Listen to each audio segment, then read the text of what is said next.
दोस्त, मैं Kailash Mishra, director destination IAS academy. मैं लास्ट 2 डिकेड से सिविल सर्विस एस्पिरेंट को गाइड कर रहा हूँ।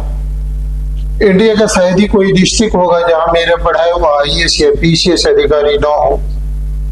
आप ही लोगों के रिक्वेस्ट पर आज मैं प्रेजेंट क्राइसिस ऑफ बांग्लादेश पर डिस्कशन करना चाहता हूँ। किसी भी टॉपिक पर डिस्कशन करने से पहले आप लोगों को उनका बैकग्राउंड को समझना जरूरी होता है। तो अब देखेंगे क्या कि मोहम्मद अली जिन्ना के 2 नेशन थ्योरी पर इंडिया का डिवीजन हुआ। डिवीजन के पश्चात 2 स्वतंत्र राष्ट्र का उदय हुआ, इंडिया और पाकिस्तान। पाकिस्तान अपने आप को इस्लामिक रिपब्लिक ऑफ पाकिस्तान कहा और भारत अपने आप को सेकुलर डिक्लेयर किया। पाकिस्तान का डिवीजन अननेचुरल था, जिसका विरोध इंडियन नेशनल कांग्रेस ने किया था, गांधी बाबा भी किए थे।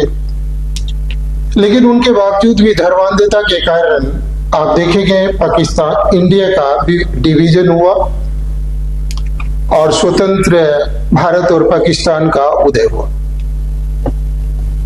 जैसे मैंने आपको कहा कि यह पार्टीशन अननेचुरल था। ईस्ट और वेस्ट पाकिस्तान का बाउंड्री एक दूसरे से मिलता नहीं था। ईस्ट पाकिस्तान में बंगाली कल्चर थी और वेस्ट पाकिस्तान में पंजाबी कल्चर। पंजाबी लोग हमेशा अपने आप को सुपीरियर समझता था और ईस्ट पाकिस्तान को अपना एक कॉलोनी के रूप में समझता था, जिसके फलस्वरूप मुजीबुर रहमान के नेतृत्व में वहां आंदोलन प्रारंभ हुई। मुजीबुर रहमान का पॉलिटिकल पार्टी का नाम था अवामी लीग और उनके वॉलेंटियर ऑर्गेनाइजेशन का नाम था मुक्ति वाहिनी। इसे और डिटेल में समझने के लिए यह जरूरी है कि उस समय के ग्लोबल सिनेरियो को आप लोग समझें। शीत युद्ध चल रही थी। पाकिस्तान वेस्टर्न ब्लॉक का सदस्य था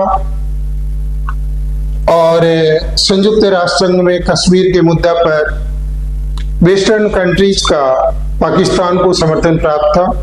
चाइना भी पाकिस्तान को समर्थन करता था और यहां पर बांग्लादेश में आंदोलन प्रारंभ हो गए।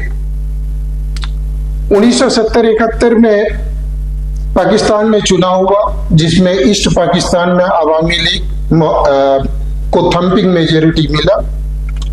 लेकिन उनके बावजूद भी मुजीबुर रहमान को गवर्नमेंट बनाने के लिए इजाजत नहीं मिली और उनको अरेस्ट कर लिया गया। जैसे मैंने आप लोगों को कहा कि शीत युद्ध के दौरान पाकिस्तान को western countries in general, America in particular, China in particular, उनको समर्थन प्राप्त था। तो ऐसे केस में भारत का डायरेक्ट पाकिस्तान से युद्ध करना मुश्किल थी। तो इस परिस्थिति से निपटने के लिए इंदिरा गांधी सरकार ने सोवियत संघ से शांति, मित्रता और सहयोग संधि की 1971 में, जिसके क्लाउज 4 में एक प्रावधान है कि अगर कोई भी भारत पर या सोवियत संघ पर आक्रमण करता है तो दोनों देश एक दूसरे के सुरक्षा के लिए सामने आएगा। इस संधि के बाद विंटर सीजन में, क्योंकि विंटर सीजन में हिमालय का रास्ता ब्लॉक हो जाता है, चाइना से सप्लाई बंद हो जाती है पाकिस्तान को, तो भारत ने अटैक किया और अटैक के बाद आप देखेंगे पाकिस्तान की बुरी तरह से पराजित हुई और 90,000 सोल्जर्स जनरल नियाजी के नेतृत्व में हमारे जनरल जगजीत सिंह के सामने सरेंडर किया और इसे स्वतंत्र बांग्लादेश का उदय हुआ और भारत और सोवियत संघ के सहयोग से बांग्लादेश को 1973 में संयुक्त राष्ट्र संघ की सदस्यता मिली। एक पॉइंट तो आप यहां देंगे, बैकग्राउंड दिखाएंगे जब आप यूपीएससी का आंसर लिखेंगे। उनके बाद आप देखेंगे कि स्वतंत्र बांग्लादेश के उदय के पश्चात से ही बांग्लादेश में अशांति रहा और प्रेजेंट कारण का एनालिसिस करने से पहले आप वहां के सिचुएशन को देखें। अभी क्या हो रहा है, तो आप देखेंगे प्रेजेंट अनरेस्ट इन बांग्लादेश। प्रेजेंट अनरेस्ट इन बांग्लादेश में आप देखेंगे जो 1971 के स्वतंत्रता सेनानी थे उनके वंशजों को विशेषाधिकार प्राप्त थी, जिसे 2018 में समाप्त कर दिया गया था। लेकिन 5 जून 2024 को फिर से उसे 30% रिजर्वेशन दिया गया, जिसका कि स्टूडेंट ने विरोध किया। स्टूडेंट का मानना था कि मेरिट बेस पर रिक्रूटमेंट होना चाहिए, भर्ती होना चाहिए, जिसके कारण स्टूडेंट ने प्रोटेस्ट किया। इस प्रोटेस्ट के कारण आप देखेंगे जुलाई 21 को ये 30% रिजर्वेशन को सुप्रीम कोर्ट ने स्क्रैप कर दिया और 5% रिजर्वेशन रखा। जो बांग्लादेश के स्वतंत्रता सेनानी थे उनके वंशजों के लिए, और 2% जो है कि इथनिक माइनॉरिटी के लिए रिजर्वेशन पॉलिसी थी। तो अगर रिजर्वेशन के बेसिस पर ही अगर प्रोटेस्ट होता तो यहाँ पर ये प्रोटेस्ट खत्म हो जाना चाहिए। लेकिन ये प्रोटेस्ट फिर जो है कि पॉलिटिकल टर्न ले लिया और अवामी लीग सरकार के अगेंस्ट में आ गई। ऐसा कहा जाता है कि शेख हसीना वाजिद की सरकार ऑथोरिटेरियन पॉलिसी परसू कर रही थी, ह्यूमन राइट वायलेशन हो रहा था इलेक्ट्रल फ्रॉड के द्वारा। जनवरी 2024 में 5th टर्म शेख हसीना वाजिद की सरकार आई। स्टूडेंट कम्युनिटी का सरकार के प्रति विरोध के कारण आप देखेंगे कि 5 अगस्त 2024 को शेख हसीना वाजिद की सरकार ने त्यागपत्र दिया और वह इंडिया आ गई है, अभी भी इंडिया में है। और फ्यूचर में वह कह रही है कि मैं फिर से इलेक्शन कॉन्टेस्ट करूंगी जब बांग्लादेश का सिचुएशन नॉर्मल हो जाता है। अभी नोबेल लॉरिएट मोहम्मद यूनुस, जिसे बांग्लादेश ग्रामीण बैंक का जनक भी बोला जाता है, उसके नेतृत्व में अंतरिम सरकार की गठन हुई है और वहां पर हिंदू कम्युनिटी के अगेंस्ट में विरोध हो रहा है। हिंदू कम्युनिटी को हिंदू टेंपल पर आक्रमण हो रही है। एक फेसेट तो आप ये देखें। उनके बाद जो एक आप देखेंगे नेक्स्ट फेसेट में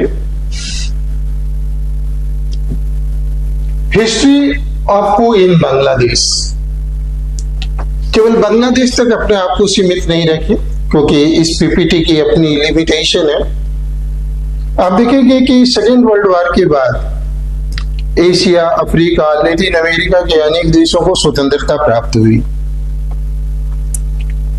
स्वतंत्रता से पहले वहां के लोग अंग्रेजों को टारगेट करते थे, उपनिवेशीय शासक को टारगेट करते थे। अब उसे स्वतंत्रता मिल गई। स्वतंत्रता के बाद वह ये सोचने लगा कि वहां से गरीबी, बेरोजगारी, ये सब सारी समस्या जो है कि खत्म हो जाएगी, जिनको बोला जाता है थ्योरी ऑफ राइजिंग एक्सपेक्टेशन। सारा समस्या का समाधान हो जाएगा, लेकिन ऐसा नहीं हुआ, जिसके कारण इन सारे देश में आप देखेंगे कि उठा पटक जो है कि चलते रहता है। आया राम गया राम, कभी डेमोक्रेटिक गवर्नमेंट, कभी मिलिट्री गवर्नमेंट, ये होता है। तो मैं ग्लोबल लेवल पर नहीं जाकर के आप लोग यहाँ पर ग्लोबल सीनेरियो दिखाएंगे, उनके बाद जो है कि आप लोग कॉन्सेंट्रेट हो जाइए साउथ एशिया में। आप साउथ एशिया में अगर देखेंगे तो आइए अपने पड़ोसी पाकिस्तान को देखें। पाकिस्तान अपने स्वतंत्र इतिहास के 78 इयर्स में लगभग 50% डायरेक्ट मिलिट्री रूल में रहा, 50% इनडायरेक्ट मिलिट्री रूल में रहा। वहां पर जो भी डेमोक्रेटिकली इलेक्टेड गवर्नमेंट सैनिकों का विरोध करने का कोशिश किया, उनको तो या तो उसे फांसी पर चढ़ा दी गई, या मार दिया गया, या उनको देश से निकलना पड़ा। जैसे आप देखेंगे जुल्फिकार अली भुट्टो को फांसी दे दी गई, फिर मिलिट्री शासन आया। बेनजीर भुट्टो ने गवर्नमेंट का, मिलिट्री का विरोध किया, वह इलेक्शन कैंपेनिंग के दौरान उनको मार दिया गया। परवेज मुशर्रफ ने नवाज शरीफ के तख्ता को पलट दिया और नवाज शरीफ को देश छोड़ करके बाहर जाना पड़ा, और जब फिर नवाज शरीफ आए तो परवेज मुशर्रफ को जाना पड़ा। उसी तरह आप म्यांमार को लीजिए, भारत को आजादी 1947 में मिली और म्यांमार को 1948 में। 1948 में वहां पर आंग सांग के नेतृत्व में डेमोक्रेटिकली इलेक्टेड गवर्नमेंट बना, लेकिन वहां पर भी मिलिट्री कू हुआ और सरकार को हटा दिया गया। तो उनके बाद मिलिट्री के विरोध वहां पर पुनः प्रारंभ हो गई। आंग सांग की पुत्री आंग सांग सूची, फिर जो आप देखेंगे 2015 में वहां पर डेमोक्रेटिकली इलेक्टेड गवर्नमेंट आई, लेकिन उस गवर्नमेंट को फिर से ओवरथ्रो कर दिया गया और अभी मिलिट्री जुंटा की सरकार है 2021 से वहां पर।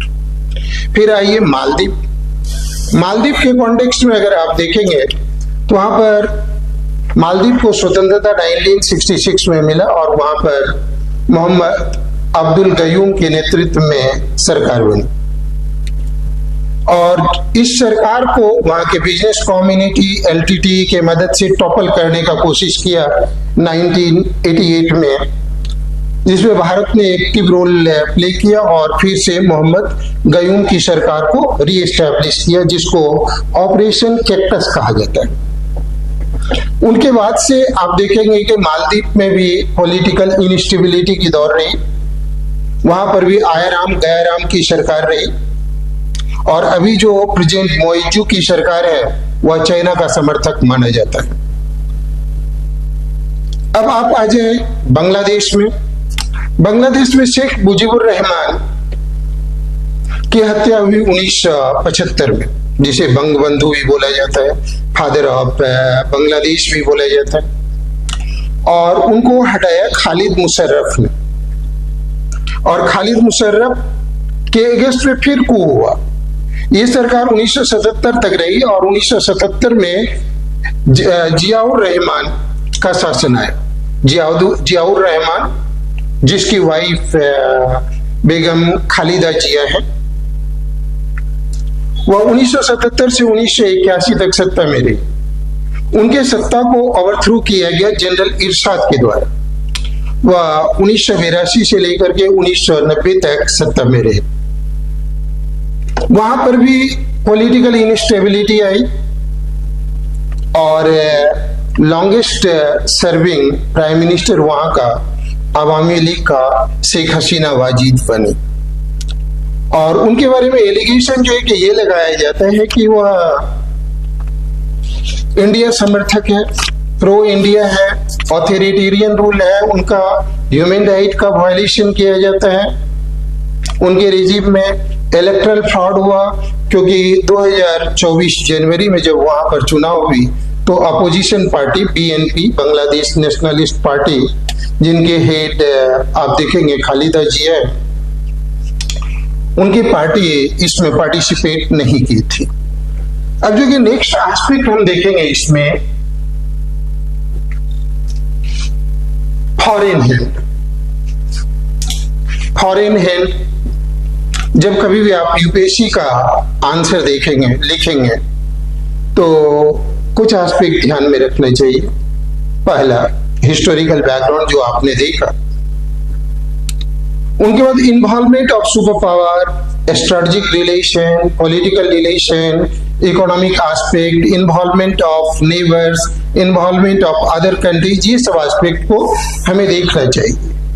जहां तक फॉरेन एड की सवाल है, फॉरेन एड में आप देखेंगे अमेरिका का इन्वॉल्वमेंट। ऐसा कहा जाता है कि अमेरिका, जैसे शेख हसीना वाजिद ने बोली कि अमेरिका सेंट मार्टिन आइलैंड चाहता था, लेकिन शेख हसीना वाजिद की सरकार ने अमेरिका को देने से रिफ्यूज कर दिया, क्योंकि सेंट मार्टिन आइलैंड एक छोटा आइलैंड है, 3 किलोमीटर का है, 3 स्क्वायर किलोमीटर का है। उस पर लगभग 4000 लोग रहते हैं। वहां पर जो कि नारियल की खेती सबसे ज्यादा होती है, तो वहां पर जो कि अमेरिका अधिकार करना चाहता था, लेकिन शेख हसीना वाजिद ने उनको देने से रिफ्यूज कर दी। अगर वहां पर अमेरिका का अधिकार हो जाता तो अमेरिका मलक्का स्ट्रेट पर जो ट्रेड एंड कॉमर्स होती है उस पर नजर रख सकता था। इंडिया के नेवल एक्टिविटी जो बे ऑफ बंगाल में होता है, इंडियन ओशन में होता है, उस पर नजर रख सकता था। चाइना के मिलिट्री एक्टिविटी पर नजर रख सकता था, जो स्ट्रेटेजिक पॉइंट ऑफ व्यू से इंडिया के लिए भी अच्छा नहीं था और न ही चाइना के लिए अच्छा था।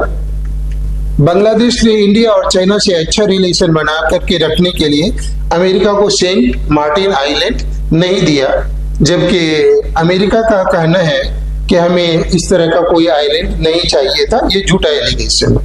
देखिए, अब उससे पहले आप देखेंगे कि चाइना ने भी बांग्लादेश से रिक्वेस्ट किया था कि हमें बंगबंधु पोर्ट, चिट्टागांव पोर्ट मिलना चाहिए, लेकिन बांग्लादेश ने बंगबंधु पोर्ट उनको नहीं दिया।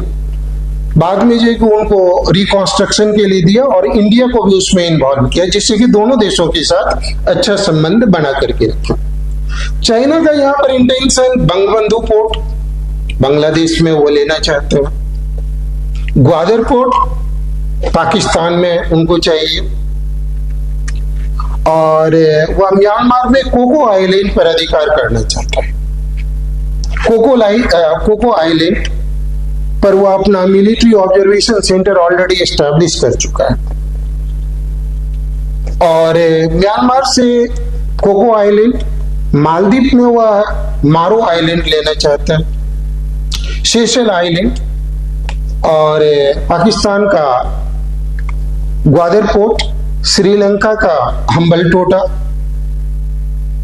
वहां पर अपना हुआ military activity, economic activity, naval base ये सब स्थापित करना चाहता है। इसको स्ट्रिंग ऑफ पर्ल थ्योरी भी बोलते हैं, जिसके द्वारा वह इंडिया को चारों तरफ से इनसर्कल कर सके। इसके जवाब में इंडिया, आप जानते हैं कि क्वाड का एक्टिव मेंबर है चाइना के कारण।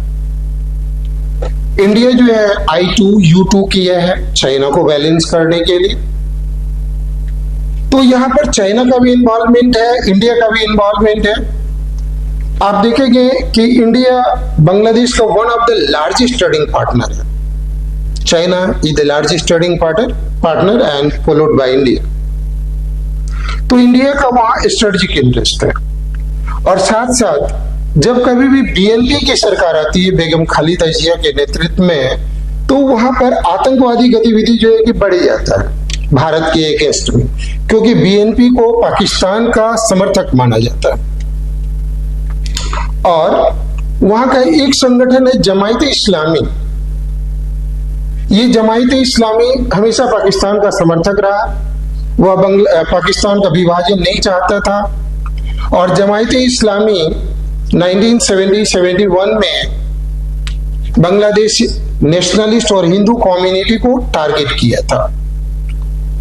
तो आप देखेंगे उनका हैंड है अभी के पॉलिटिकल टर्मोइल में, इनस्टेबिलिटी में उनका एक्टिव रोल है। इस तरह से आप देखेंगे कि फॉरेन पावर का बांग्लादेश के प्रेजेंट क्राइसिस में डायरेक्टली और इनडायरेक्टली हैंड रहा है। अब देखेंगे रोल ऑफ इंडिया, जैसे मैंने आपको पहले भी बताया कि इंडिया बांग्लादेश का one of the largest trading partner है और हमारा पड़ोसी है। हमारा एक बड़ा बॉर्डर बांग्लादेश के साथ टच करता है। अगर बांग्लादेश में अनफ्रेंडली गवर्नमेंट आती है तो वह इंडिया के इंटरेस्ट में नहीं होगा। जैसे मैंने बताया कि जब कभी भी वहां पर BNP की सरकार आती है तो हमारे यहाँ आतंकवादी गतिविधि बढ़ जाता है, आतंकवादियों को वहां पर शेल्टर दिया जाता है और पाकिस्तान का, चाइना का इन्वॉल्वमेंट वहां बढ़ जाता है। इस कारण से इंडिया हमेशा चाहेगा कि वहां पर इंडिया फ्रेंडली गवर्नमेंट हो और BNP की गवर्नमेंट कभी भी इंडिया फ्रेंडली गवर्नमेंट नहीं रही है। वह प्रो पाकिस्तान रहा है, प्रो चाइना रहा है। इसलिए इंडिया अपने इन्वेस्टमेंट को सेव करने के लिए, अपने बॉर्डर को सिक्योर करने के लिए हमेशा ये प्रयास किया है कि वहां पर लोकतंत्रीय सरकार रहे इंडिया फ्रेंडली सरकार रहे, जिससे कि इंडिया का ट्रेड एंड कॉमर्स और सिक्योरिटी सेफ रही। नेक्स्ट एस्पेक्ट आप देखेंगे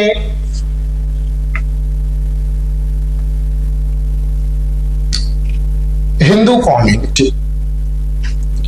देखिए कि अगर आप देखेंगे जब भारत का विभाजन हुआ 1947 में, तो पाकिस्तान में लगभग 20% हिंदू था, जो आज 2% हो गया है। और इंडिया में मुस्लिमों की पॉपुलेशन बढ़ती रही है हमेशा, अभी जो कि 15% है। पाकिस्तान में अभी हिंदुओं की पॉपुलेशन 2% रही है। वहां पर फोर्स कन्वर्जन होता है। उसी तरह आप देखेंगे 1971 में जब बांग्लादेश आया, तो वहां पर हिंदुओं की 20% पॉपुलेशन थी,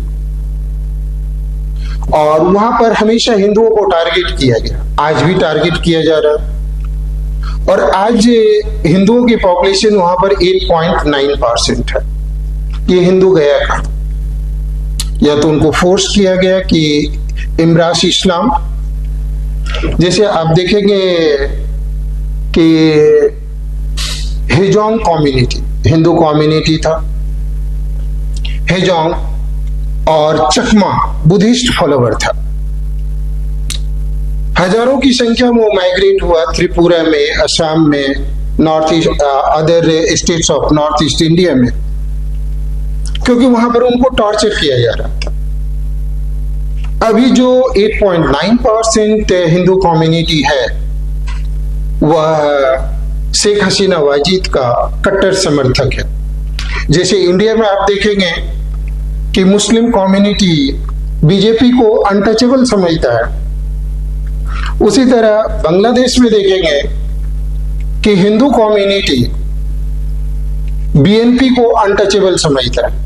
वह स्ट्रॉन्ग सपोर्टर है अवामी लीग का। इस कारण से भी जब बीएनपी आती है तो हिंदू कम्युनिटी पर अटैक बढ़ जाता है, हिंदू मंदिरों पर अटैक बढ़ जाता है। और हमारे सारे पड़ोसी देश में, चाहे वो पाकिस्तान हो, बांग्लादेश हो, मालदीव हो, म्यांमार हो, सभी जगह जो कि हिंदू कम्युनिटी को टारगेट किया जाता है, जिससे कि वह माइग्रेट होकर के इंडिया आता है। और CAA से रिलेटेड जो प्रावधान है, उसी हिंदू कम्युनिटी को, जिनको धार्मिक आधार पर टॉर्चर किया जा रहा है, उसी को सिटीजनशिप देने की बात है। तो यहाँ पर हिंदू कम्युनिटी के अगेंस्ट में विरोध हो रहा है। हिंदू देवी देवताओं को टारगेट किया जा रहा है, मंदिर को टारगेट किया जा रहा है, जिसका आप देखेंगे United nation, United state, India, human right commission, amnesty international, different type के एनजीओस ने इनका विरोध किया है। अब देखेंगे कि हमारे यहाँ कुछ विरोधी दल ये कहते हैं कि जो बांग्लादेश में रिजर्वेशन के आधार पर प्रोटेस्ट हुआ है, वह इंडिया में भी रिप्लिकेट किया जा सकता है, इंडिया में भी हो सकता है। ऐसा सोचना ही जो है गलत है। इंडियन डेमोक्रेसी वर्ल्ड का वाइब्रेंट डेमोक्रेसी है। देखिए, इंडियन डेमोक्रेसी और दूसरे देश के डेमोक्रेसी में क्या डिफरेंट है। जो सेकेंड वर्ल्ड वॉर के बाद जो इंडिपेंडेंट हुआ है, और खासकर चले हम अपने पड़ोसी के ऊपर में ही चर्चा करते हैं, एक कॉन्सेप्ट आता है पॉलिटिकल साइंस में, जिनको कहा जाता है पॉलिटिकल सोशलाइजेशन, राजनीतिक समाजीकरण। इनका मतलब ये होता है कि आप जिस तरह की व्यवस्था को अपनाए हैं, उसके अनुरूप लोगों को शिक्षित कीजिए। अगर आपके यहाँ लोकतंत्र है, तो लोकतंत्र के अनुरूप लोगों को शिक्षित कीजिए। अगर समाजवाद है, तो समाजवाद के अकॉर्डिंगली लोगों को शिक्षित कीजिए। या कोई दूसरा व्यवस्था या राजतंत्रीय व्यवस्था आप अपनाए हैं, तो उसके अनुरूप लोगों को शिक्षित कीजिए। अब देखेंगे भारत में आजादी के बाद, हम 1947 में आजाद हुए, और 1957 में बलवंत राय मेहता कमेटी गठित हुआ और बलवंत राय मेहता कमेटी के अनुशंसा पर पंचायती राज 3-tier पंचायती राज सिस्टम इंप्लीमेंट हुआ ऑल ओवर द कंट्री। तो हमारे यहाँ गांव में मुखिया कौन होगा, चुनाव के द्वारा डिसाइड होता है। सरपंच कौन होगा, चुनाव के द्वारा निर्धारित होता है। वार्ड मेंबर कौन होगा, चुनाव के द्वारा निर्धारित होता है। पंचायत समिति का मेंबर कौन होगा, चुनाव के द्वारा डिसाइड होगा। जिला परिषद का मेंबर कौन है, चुनाव के द्वारा डिसाइड होगा। चीफ मिनिस्टर कौन बनेंगे, चुनाव के द्वारा डिसाइड होगा। प्राइम मिनिस्टर कौन बनेंगे, चुनाव के द्वारा डिसाइड होगा। और हमारी मिलिट्री का आज तक कोई इन्वॉल्वमेंट पॉलिटिकल अफेयर्स में नहीं रहा है, जैसा कि हमारी पड़ोसी कंट्री के बीच में रहा।